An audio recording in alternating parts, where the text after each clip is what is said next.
government election in the state as a state affair.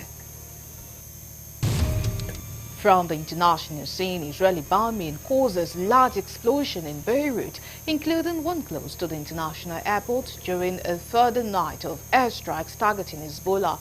Details of these and more coming your way soon. To stay with us.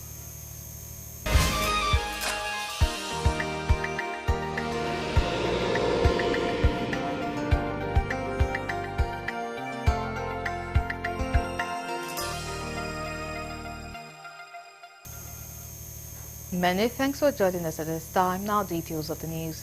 Vice President Kashim Shettima has directed the implementation of a sweeping overhaul of Nigeria's road traffic measures. The directive is aimed at addressing Nigeria's road safety challenges and drastically reducing road traffic accidents across the nation. VP Shettima gave the directive on Friday during a meeting with the leadership of the Federal Road Safety Corps (FRSC), led by its Corps Marshal Shehu Mohammed at the Presidential Villa, Abuja. Accordingly, the Vice President is set to inaugurate the National Road Safety Advisory Council, saddled with the responsibility of reducing traffic accidents by half before 2030. Speaking during the meeting with the FRSC leadership, the VP stressed the urgent need to address the increase in road accidents on the highways and in the cities caused by non-adherence to traffic regulations. The Vice President, who chairs the National Road Safety Advisory Council, highlighted the importance of leveraging technology and enforcing discipline to improve road safety. The Vice President emphasized the interconnected nature of road safety with broader security concerns, saying the FRS's job is intertwined with that of the Nigerian police as it is part of the security architecture of the nation. Earlier, the FRSC Corps Marshal Shehu Mohammed said the National Road Safety Advisory Council is a critical aspect of the updated Nigeria Road Safety Strategy 2021 to 2030. He outlined the Council's primary functions to include setting national road safety targets, coordinating efforts between federal, state and local government, and overseeing the implementation of strategic initiatives.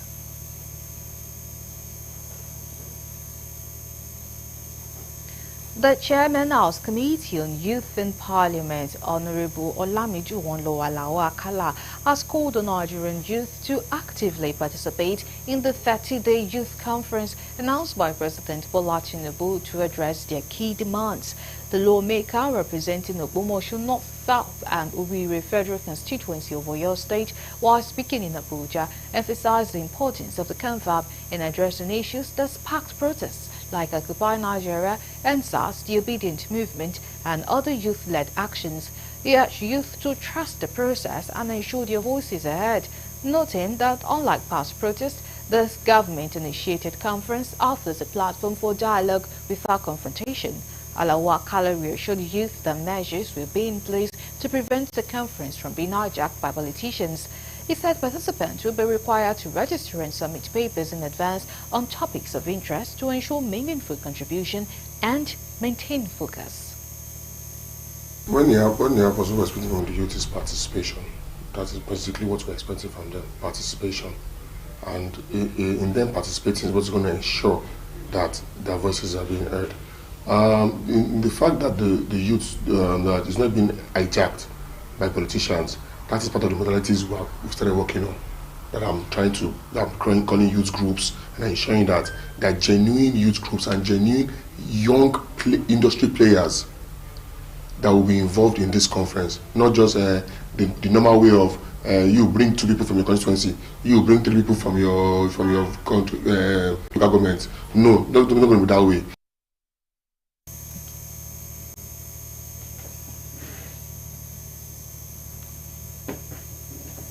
Rivers State Governor Siminalayi Fubara in the early hours of Friday stormed the headquarters of the Rivers State Independent Electoral Commission (RISEC) over alleged attempt by policemen to break into the offices. Governor Fubara, alongside his aides and security details, was said to have stormed the RISEC headquarters at 1 a.m. to prevent invasion by those referred to as rogue policemen. Correspondent Dele Fasson completes the story. As early as 1 a.m. on Friday morning, Governor Siminalayi Fubara its security details, members of the State and National Assembly, as well as some stakeholders, stormed the State Independent Electoral Commission headquarters in Aba Road, Port Harcourt, when he received intelligence report that some policemen had scaled the commission's fence trying to break in. Speaking on his visit to the commission's office, the Rivers State governor said the move by the police to storm the headquarters prompted his decision. We came here this morning when we heard that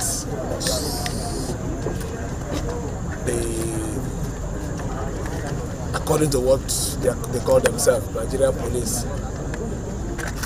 are coming to take over the premises of Rivers State Independent Electoral Commission.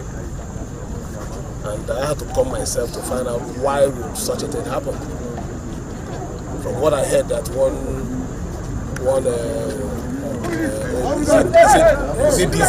DC operation brought them here to withdraw the policemen that are already here protecting this place.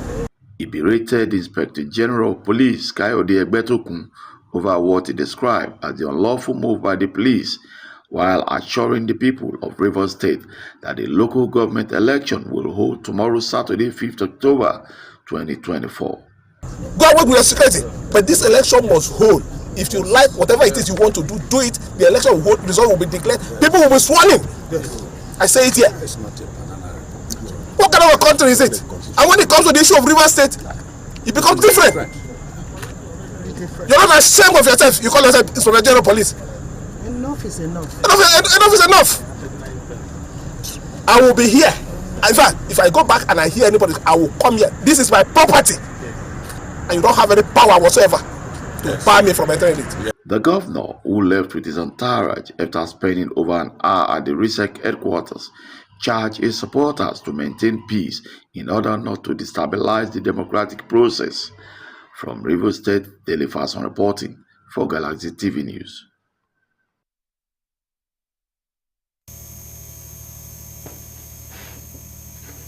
And still on that, Rivers State Governor Siminalayi Fubara has described Saturday's local government election in the state as a state affair. The governor made this known when he received party leaders and political group members at the government house in Port Harcourt, the state capital.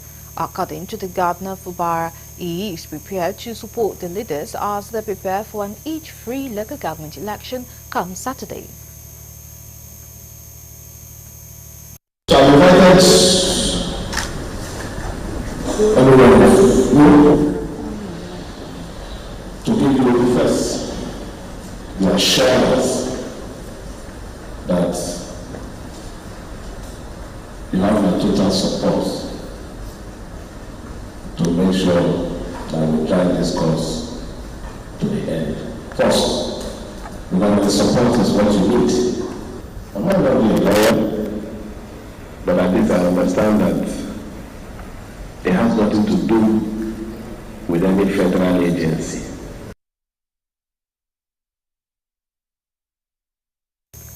On the issue of the voter register, it stressed that 10 states have conducted local government elections with the 2023 register, and Rivers State should not be different. 10 states have conducted election with 2023 voters register. These 10 states did not receive any voters register from INEC. I don't know why we should do that.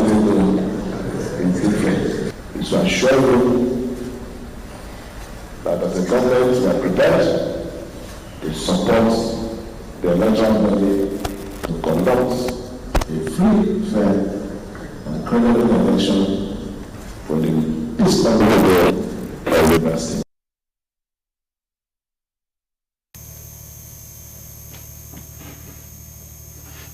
Meanwhile, the Rivers State Police Command has said it would comply fully with the judgment of the Federal High Court of Abuja, which barred it from participating in October 5 local government election in the state. The police, however, explained that adhering the court order does not mean that its operatives will fold their arms and allow security breaches. The spokesperson for the State Police Command, Grace Iringikoko, disclosed this in a statement issued in Port Harcourt. Iringikoko, Superintendent of Police, said the decision is equal to the directives by the Force Legal Department that a ruling from the Federal High Court in September 30, 2024 takes precedence, while insisting that it studied the two-court judgment it received restraining them from participating. She advised citizens to remain peaceful. Still on election matters, Benue State Independent Electoral Commission (BCEC) has commenced the distribution of sensitive ballot materials ahead of Saturday's the 5th of October 2024 local government elections in the state. At the Commission's headquarters in Makadi, activities picked up at about 4 p.m. as buses destined to their various locations were loaded with sensitive materials amid tight security. There are 23 local government areas where the election is scheduled to take place across 276 council wards, as this exercise will be a litmus test for Governor Hyacinth Thalia-led administration. So far as the time of filing this report, only 2 buses had departed with sensitive materials to their respective local government areas.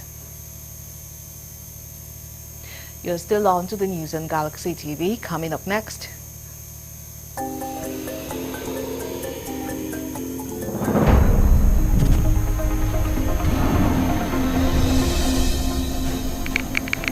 Minister of Education calls on traditional institutions to recognize crucial role of teachers during the nation's current challenges of insecurity and economic crisis. Details of this and more coming after the break. Do stay with us.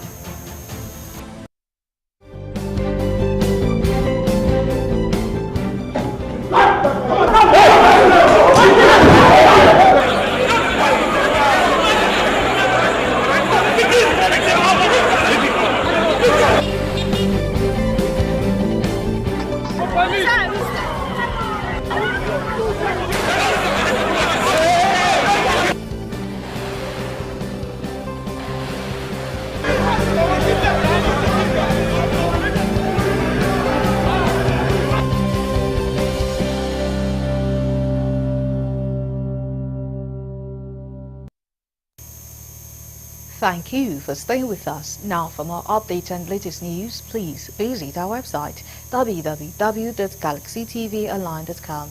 Connect with us on our X handle at Galaxy TV. Subscribe to our YouTube channel, youtube.com/Galaxy TV News. You can follow and interact with us on our Facebook page, facebook.com/Galaxy TV. Remember to follow and tag us on our Instagram page at Galaxy TV. Our social media platforms are user-friendly and can always accommodate your live updates and comments, as you can easily scan our IG QR code. Now to the story teased earlier. The Minister of Education, Professor Tahir Maman, has called on traditional institutions to recognize the crucial role of teachers, especially during the nation's current challenges of insecurity and economic crisis. Correspondent Kolojo sent in this report. Speaking at the 2024 International Teachers' Day celebration organized by the Colleges of Education Academic Staff Union (COESU), Maman, represented by Minister of State for Education Dr. Yusuf Sununu, emphasized that teachers' voices must be heard if Nigeria is to develop an education system the country can be proud of. Correspondent Kolojo reports that the minister noted that the current administration acknowledges the essential role of teachers in decision-making and policy formation. It is on this regard that we have commenced an advocacy visit to all our traditional institutions to recognize the role of teachers so that they can be well utilized, most especially at point of critical need that we are being challenged by both security and economic crisis. Of course, the voice of teachers is indispensable and must be heard if we are to build an education system we can all be proud of. JAMB Registrar Professor Isha Koleyede advocated for renaming federal colleges to advanced teachers' institution to reflect the significance of teaching.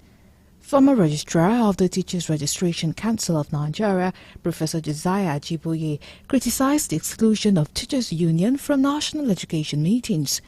Executive Secretary of TED Fund Architect Sonia Chono reassured the union the tax revenue would be used effectively to enhance students' learning experiences and make them competitive globally. One other aspect of teacher education that I feel strongly about is that the more we change things, the more they become the same. Why did we change the name from Advanced Teachers College? I believe that in order to show the centrality of teaching and the colleges we have, teachers' voices must be heard. They must not only be seen, they must be heard. Sir, it is a pity that we'll be having a meeting of the National Council on Education in Nigeria, and there is no teacher unions there at that meeting. It is a pity. No ASU, no POASU, no any teacher, no NUT. And to renew the assurances that we will continue to dedicate our efforts to ensure that taxpayers' money that are contributed for the development of education in our country is prudently and judiciously deployed to ensure that our students' learning experience will make them more competitive. Earlier in his address, COESU President Dr. Smart Olugbeko highlighted the vital role teachers play in shaping societal values, addressing corruption, poverty and insecurity.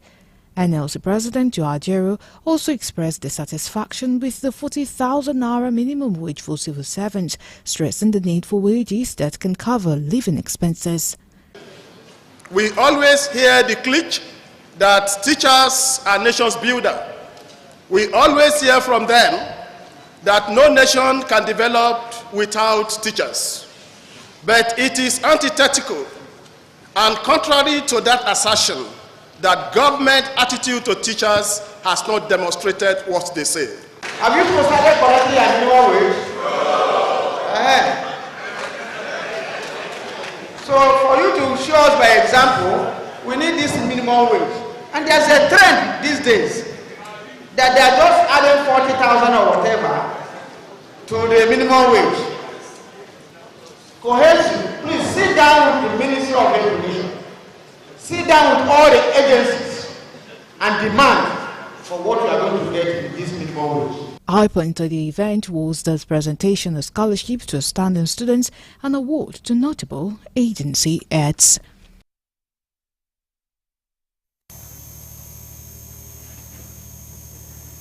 The Minister of State for Youth, Ayodele Olawande, has emphasized need for Nigerians, particularly the youth, to give their best through voluntary services across all sectors of the economy. The Minister of State for Youth, while highlighting the crucial role played by volunteers in the society in complementing government effort, set the appeal in Abuja at an event to commemorate UN International Volunteers Day.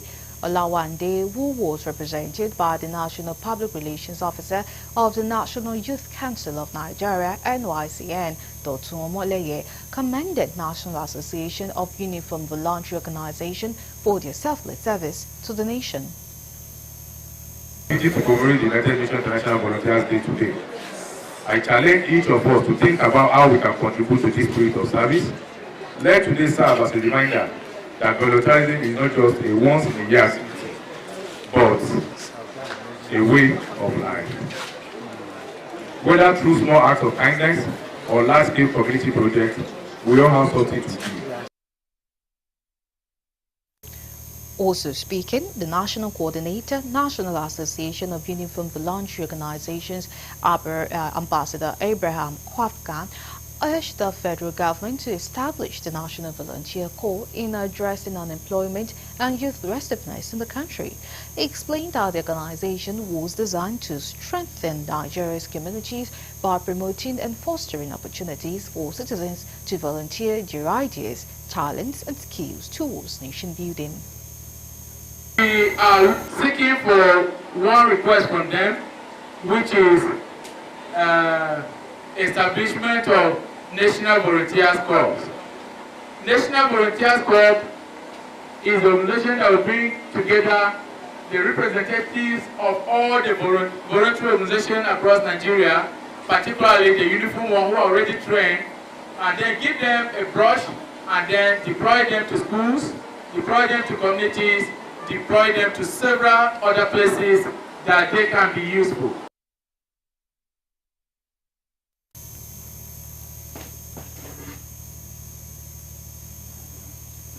The National Emergency Management Agency, NEMA, has presented liquid gel fertilizers to about 16,169 litres to Benue State Government to be distributed to farmers before the end of the planting season. The Zonal Coordinator of North Central Zone, Bashir Galga, who represented the Director General of NEMA, said the liquid fertilizers converted from granulated fertilizers have taken into cognizance the soil typical to Benue farming and is safe, stating that the NPK and urea fertilizers is the remaining balance of 2018 the full National Food Security Council emergency agricultural intervention due to the crisis. The Principal Private Secretary to the Governor, Dr. Emmanuel Change, will receive the fertilizers on behalf of the Benue State Governor while expressing appreciation for the items, thanking NEMA-DG for the transparency, just as the Agri Commissioner describes the gesture as unprecedented. Handover of 16,169 litres of liquid gel fertilizer, being the balance of the fertilizer meant for Benue State under the National Food Security Council Emergency Agricultural Intervention for states affected by 2018. Total appreciation that what ought to have come to us in 2018, the federal government has not forgotten and are presenting to us in 2024. This also shows the level of professionalism and the transparency that is abound at NEMA, that in spite of the number of years that have passed by, you have found it necessary that you bring to Benue what is due for Benue. I've been in agriculture enough to know this.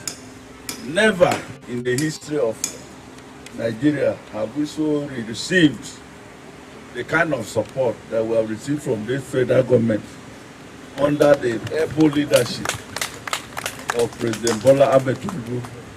It has been unprecedented in agriculture.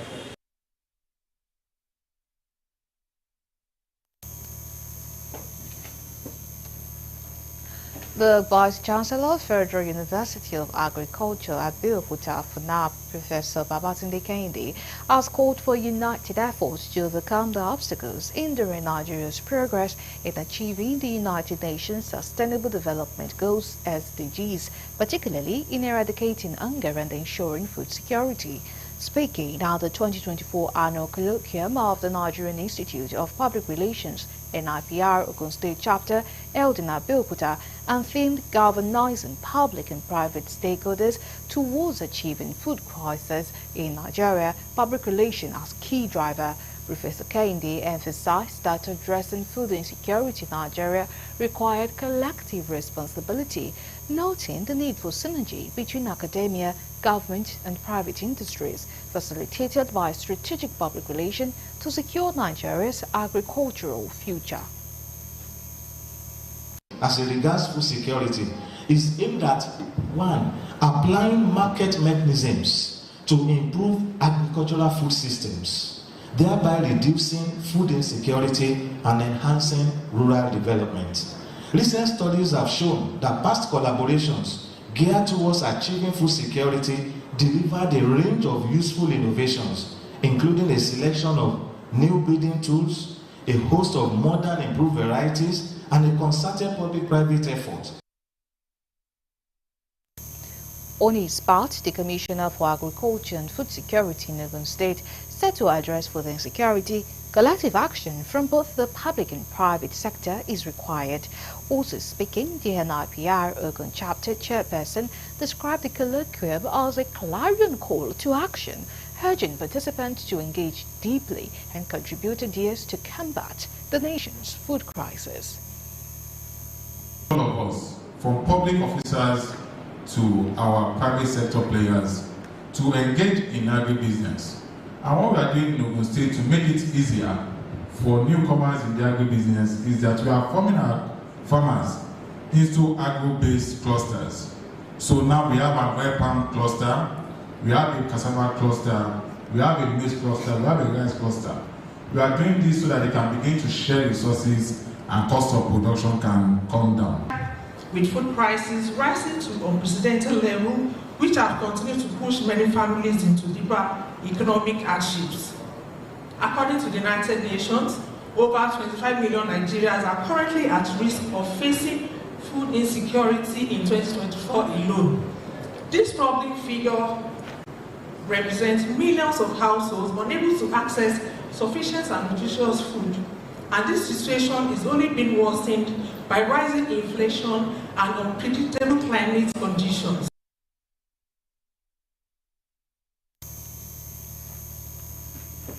Now to other stories.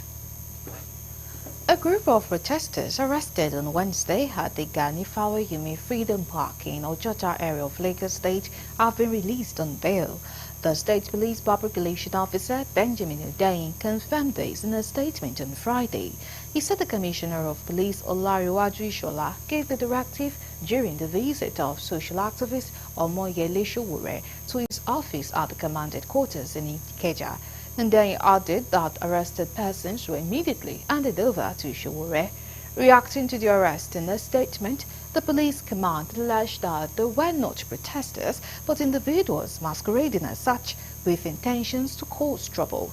The arrested individuals were identified as Fumi Robert, Sunday Obasaro, Sikiru Adiago, Babatunde Oyeleye, Akin Okunwo, Dare Toyin, Adebayo Shobogo, Michael Adeleke, and Stanley Akonye.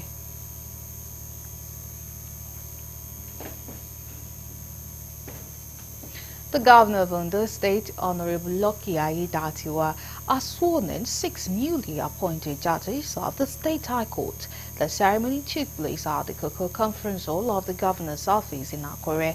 The 6 newly sworn-in judges are Honorable Justices Adebisi William Daomi, Adiola Olufunke Adegoroye, and 4 others.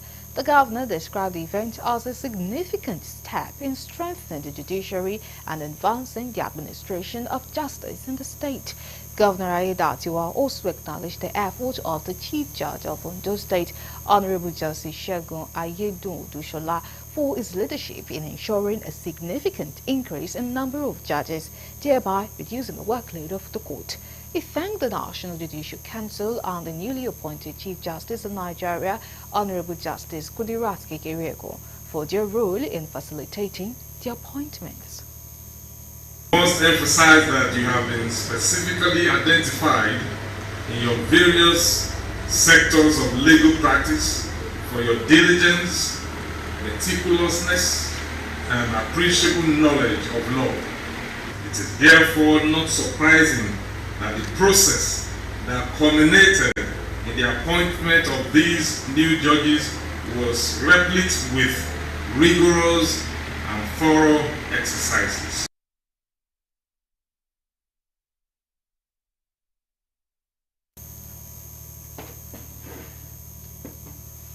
Oyo State Governor Seyi Makinde has promised to entrench a more improved and innovation-driven civil and public service that can meet up with global best practices.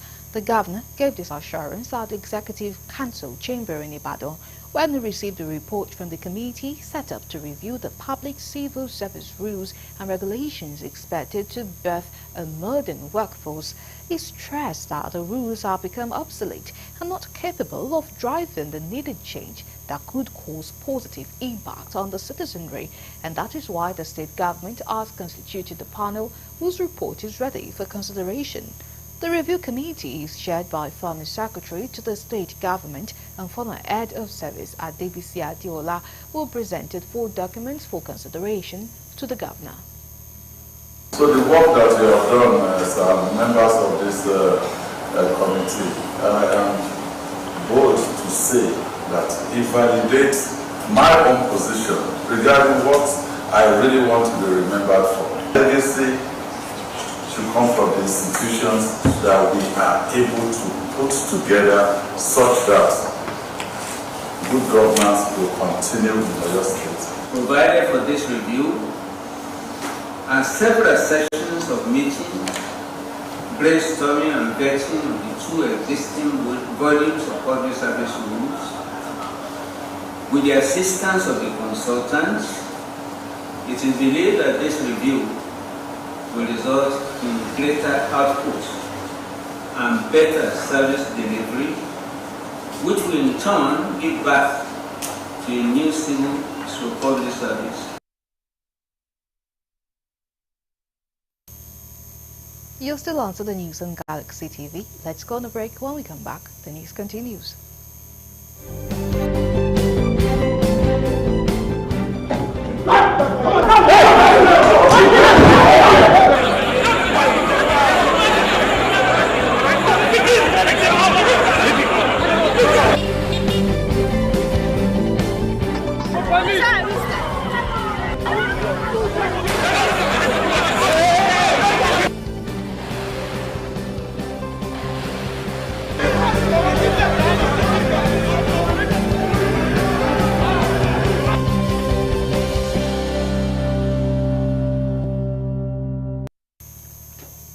We are glad to have you back. Now moving on with the stories.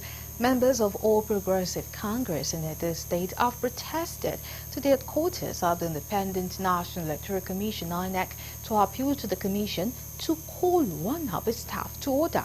The members will march through the Auchi Aduwawa Road to the INEC headquarters in Benin City, where singing solidarity songs to express their displeasure over what they termed the interference of an INEC staff serving in Bayelsa State and the outcome of the just concluded governorship election in Edo State. Speaking to newsmen, the convener, youth leader and the protester said they will resist any attempt to use the INEC staff to perpetuate evil in Edo State. That they are trying to use Mrs. Isaac Bemi to perpetrate evil in our land, which is Edo State, after the peaceful election. You people are aware the local government election were rigged by Godwin Norekianse Obaseki in his bedroom. The House of Assembly election were rigged by this same Godwin Norekianse Obaseki in Edo State. This is the most peaceful election we offer in Edo State. You know what? It's angry because they did not allow him to rig. They did not allow him to oppress. They did not allow him to do to create evil acts. We are here for one reason. The reason is for us to let the INEC know that election has been conducted and a winner has already emerged. If you are not okay, you can go to court. We have rules that is guiding everybody in this country. The Nigerian Union of Pensioners have cautioned the Federal Ministry of Labour and Productivity to stop recognizing any self-acclaimed person or individual not recognized or put forward by the union. As a supervising ministry for the union, the pensioners promised to carry the ministry along in all its activities. The National President, Nigerian Union of Pensioners, Comrade Godwin Abumise, made the appeal while speaking at the second sectorial delegate conference of the Federal Civil Service branch of the union in Abuja. Comrade Abumise, who appealed to the new leadership of the union, emphasized the need for them to always stand on the path of the law and desist from actions that could jeopardize the aims and objectives of the union. He also emphasized the need for those not recognized by the leadership of the union to stop parading themselves as same as the long arm of the law will catch up with them. On his part, the President, Nigerian Labour Congress, Comrade Joe Ajero, who was represented at the event, lauded the contributions of the pensioners of the socio-economic development in Nigeria.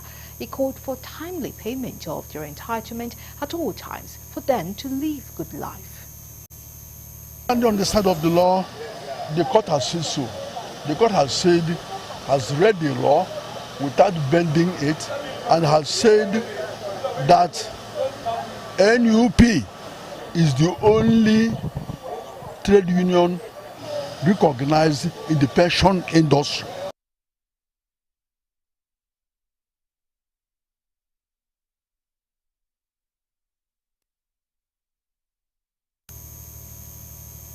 The Yoruba community in Borno State has called for urgent support for its 4,600 members who were affected by the recent flooding that submerged 70% of Maiduguri and its environs. The president of the Yoruba community in Borno State, Saka Abiodun, who made the appeal while speaking with newsmen in Maiduguri, said most affected are artisans struggling for survival. Abiodun lamented the flood disasters have destroyed homes, sources of livelihood and property, while noting the victims have lost everything they labored for. Abiodun emphasized that the flood displaced hundreds of families, destroyed homes and infrastructure, and caused a lack of access to business necessities like shelter, food, clean water, and healthcare. He solicited individuals, corporate organizations, and government agencies to come to their aid. The community president, however, commended the effort of the state government for the prompt responses it put in place to provide succor to the flood victims. Meanwhile, Kogi State Governor Usman Ododo has empowered 8,000 youth and women with 100,000 naira livelihood support grant for their existing and new businesses. Ododo flagged off the cash grant sold to the beneficiary at the banquet hall Government House, Lokoja, the state capital. The beneficiaries cut across all the 21 local government areas of the state. According to Ododo, the cash distribution marks a significant milestone in the lives of the women and youth of the state towards a more equitable and prosperous livelihood. The governor, who was represented by his deputy, Jolo Yibo, said the empowerment was in collaboration with the World Bank under the Kogi State Community Action for Resilience and Economic Stimulus. He said the livelihood support grant through the state grant transfer delivery platform were designed to provide cushioning effect for the vulnerable individuals and households.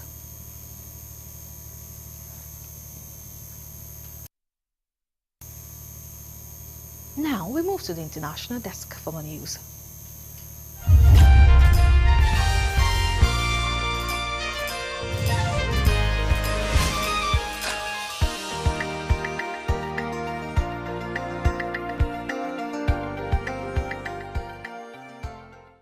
This is news from the international scene. Israeli bombing caused large explosion in Beirut, including one close to the international airport during a further night of air strikes targeting Hezbollah.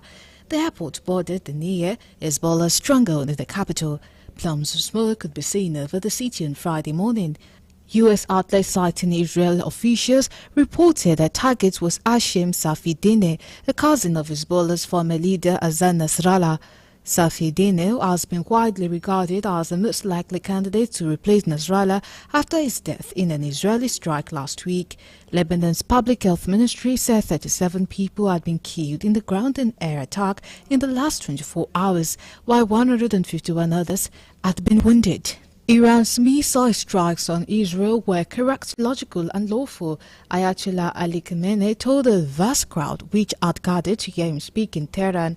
The country's supreme leader described the attack as the minimum punishment for what he called Israel's astonishing crimes while leading Friday prayers in the capital, something he has not done since 2020. Khamenei's speech came 3 days after Iran fired nearly 200 missiles at Israel in what it said was retaliation for the assassination of Hezbollah's leader Hassan Nasrallah. The Farsi-speaking supreme leader delivered part of his speech in Arabic to address Palestinian and Lebanese supporters. He said Iran-aligned armed group will not back down in their conflict with Israel, which entered a new phase after Hamas launched deadly raids into Israel almost 1 year ago. A Ukrainian car bomb attack has killed an official of the Russian-occupied Zaporizhzhia nuclear power plant, officials from both countries said, in the latest attack against high-profile individuals branded collaborators and traitors by Kyiv for working with the Russian forces.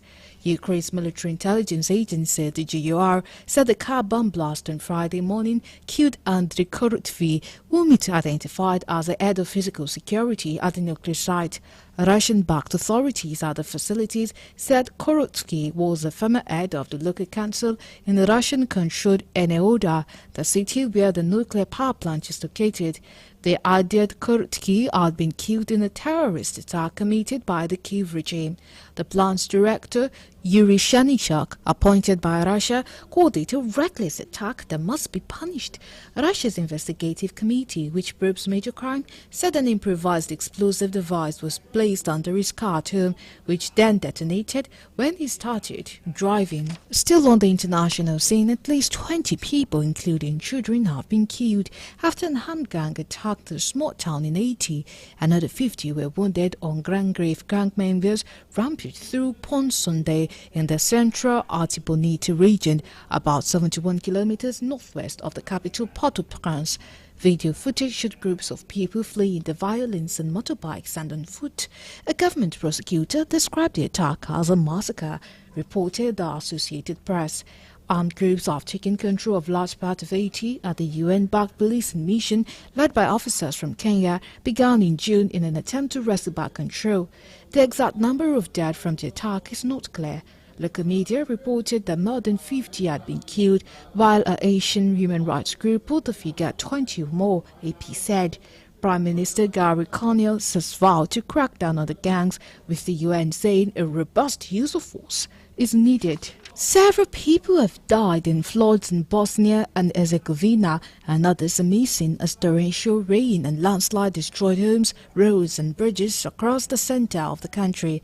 The municipality of Jablanica, about 70 kilometers southwest of the capital, Sarajevo, which bore the brunt of 24 hours of downpours, were completely cut off on Friday after road and railway links were destroyed. The civil defense of the Bosnia Croat Federation said the death toll could rise. Some houses have been reduced to rubble by landslide in what appeared to be Bosnia's worst flooding since at least 2014, when more than 20 people died in floods. The cantonal government requested military help from the wider Jablanka area, and engineers, rescue units and helicopter were deployed, including to rescue 17 people from a mental health hospital. Lastly, on the international scene, the World Health Organization (WHO) has approved the first diagnostic test for Mpox, where the results can be immediately known, saying it could prove pivotal in helping to stop the rising global cases of the deadly virus. The new PCR test enables the detection of the Mpox DNA taken from skin lesion swabs. Currently, samples have been tested to a laboratory for testing, and the patients and medics have to wait days for the result. Limited testing capacity and delays in confirming cases continues to be a challenge in Africa, worsening the spread of Mpox that was previously known as monkeypox. Of the more than 30,000 suspected cases reported in Africa this year, barely 40% have been confirmed through a test, WHO said. The breakthrough comes as the Democratic Republic of Congo, where the highest number of cases has been reported, prepares to begin an Mpox vaccination program on Saturday. And that's it from the international scene.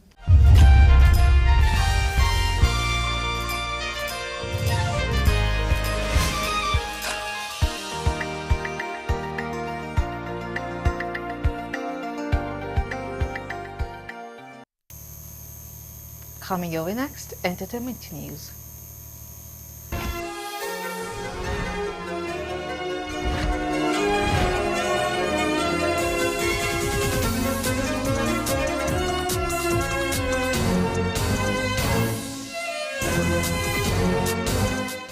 Welcome to Entertainment News. My name is Rose Blossom Mwe. Here's the full report. It is the birthday of personal logistics manager to music star Davido, Israel DMW. Taken to his Instagram page, he shared several dapper pictures as he wished himself a happy birthday. Israel stated that he prays that this special day of his life is filled with love. Many flooded his comment section with birthday wishes.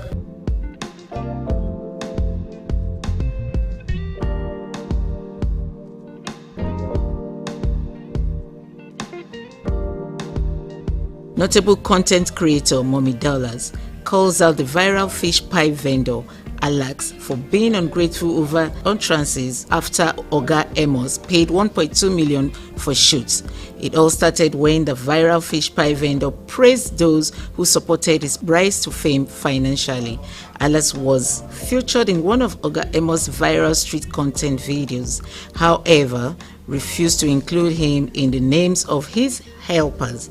In a recent video post on his social media account, Alas clarified that Oga Amos paid him the sum of 1.2 million to feature in 7 videos after the content creator called him out for not crediting his name. Addressing the rift, Mommy Dallas accused the viral fish pie vendor of being ungrateful while condemning the allegations of making content with the already established content creator to help build his page. She further addressed the threat of a lawsuit said to be slammed on Oga Amos on the issue, ridiculing Alas for lying and failing to meet his end of the bargain.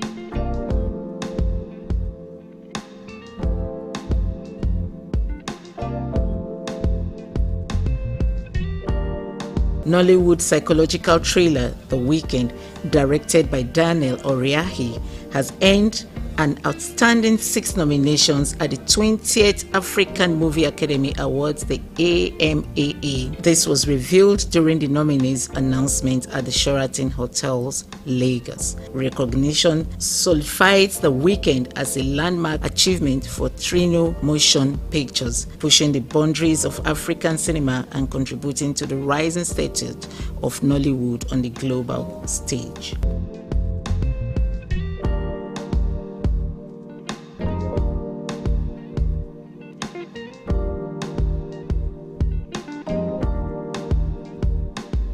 Famous singer Davido finally breaks his silence after being heavily blasted by his colleague Wizkid.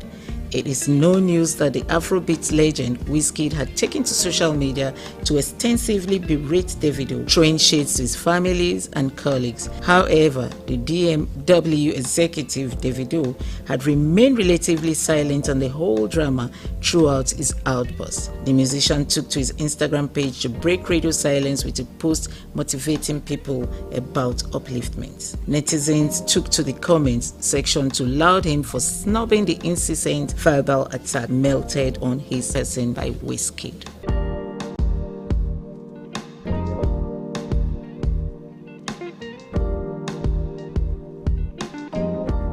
And that'll be all on entertainment news. My name is Rose Blossom Mwe. Thank you so much for watching. Bye for now.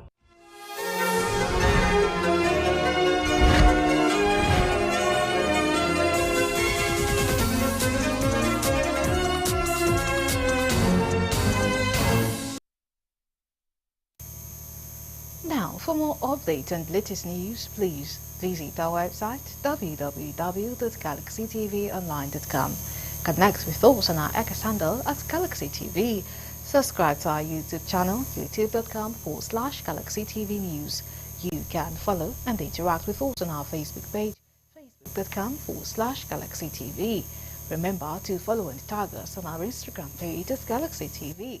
Our social media platforms are user-friendly and can always accommodate your live updates and comments, as you can easily scan our IG QR code. And that is all we have for you. We thank you so much for watching. My name is